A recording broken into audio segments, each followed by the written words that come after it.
Hey everyone, my name is Ben, I live in Belgium and welcome on my channel PressTube.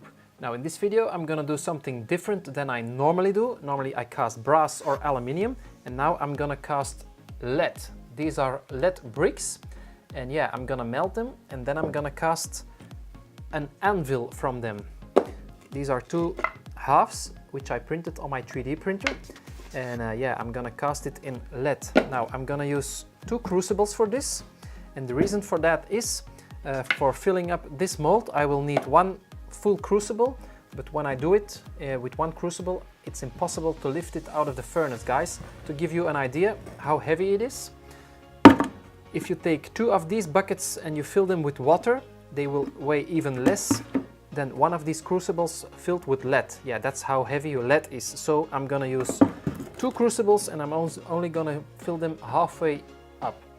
So guys, oh, and I also have a new melting furnace. It will fit 2 and even 3 of these crucibles. So yeah, sit back, relax and enjoy the video, guys.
Okay guys, welcome back. I hope you enjoyed the video. If you did, please consider to give it a thumbs up.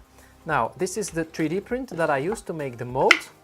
And this is the result from the casting, guys. Yeah, it's quite heavy. I weighed it. It's 15 kilograms. I'm not sure how many pounds that is, but I will put the pounds on here right now. So yeah, this is how many pounds that is. And yeah, I hope you like the result, guys. Now, this anvil doesn't have any purpose at all, maybe a big paperweight, but if you hit it with a hammer, it will have just a very big dent of it in it. Now, if you have any ideas what I can do with this anvil, just let me know in the comments below and maybe I will make it happen, guys. Okay, see you in the next casting project. Bye bye!